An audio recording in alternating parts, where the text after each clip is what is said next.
Hello, I'm Ellie for Edu4Java, and this is the tutorial number 7 of Java web programming. In this tutorial, we're going to see how to debug a Java web application.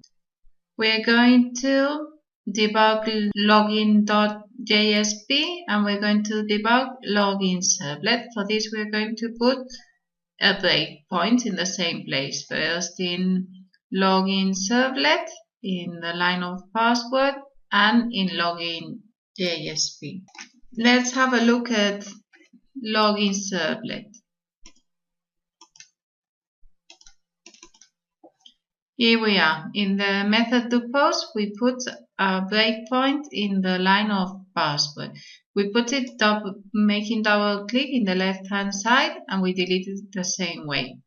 We can also put it with the right button of the mouse to go breakpoint. The same in login.gsp. Here we are in the same line. Okay, let's continue and see what's next. We're going to start the Tomcat server in debug mode. How do we do this?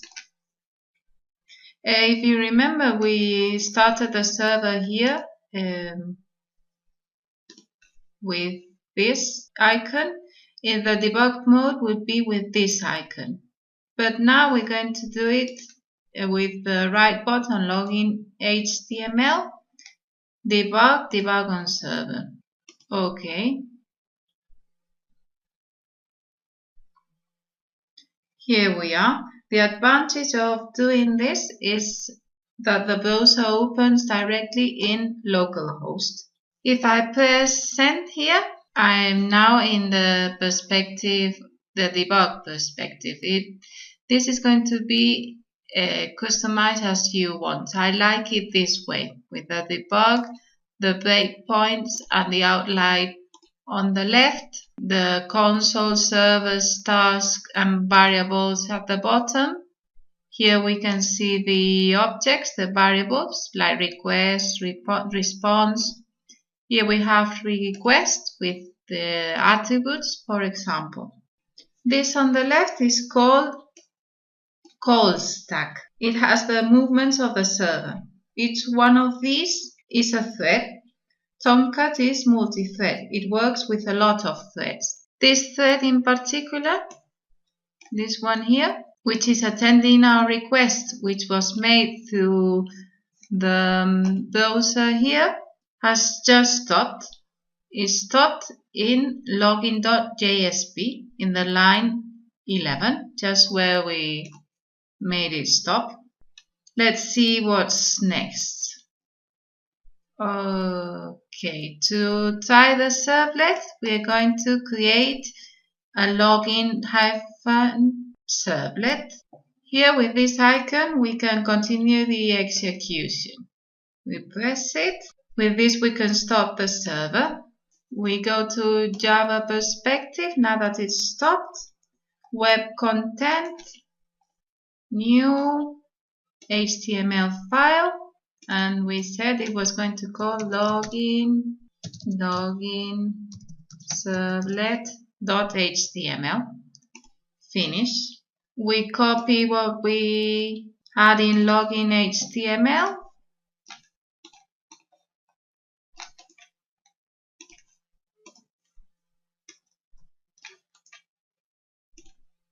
Now we have to change here the method post,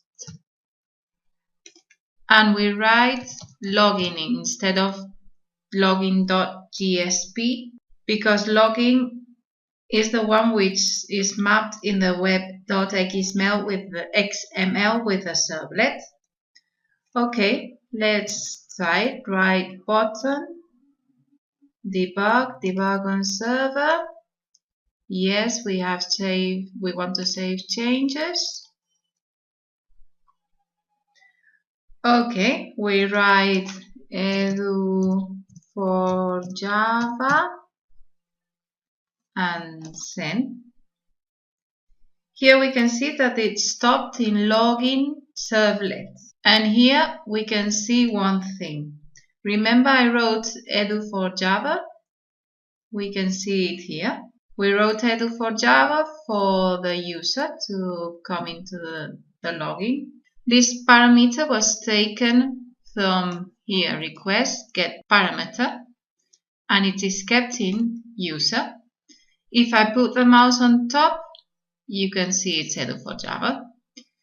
We make the execution to continue like before, and we go back to the beginning.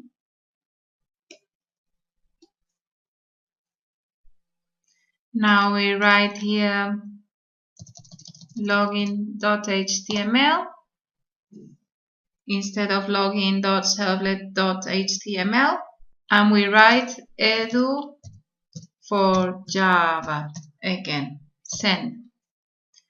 Okay, we can see it stops in the JSP. If we put the mouse on top of user, you can see we don't have the advantage of before of seeing which parameter was sent. We don't see edu for Java. This means that the debugging works on the JSP, but we have less options than when we work with the .java. Okay, and with this we finish this tutorial. In next we are going to see how to do the debugging on a remote server and a bit more on how the debugging works. Okay, see you in the next tutorial. Bye!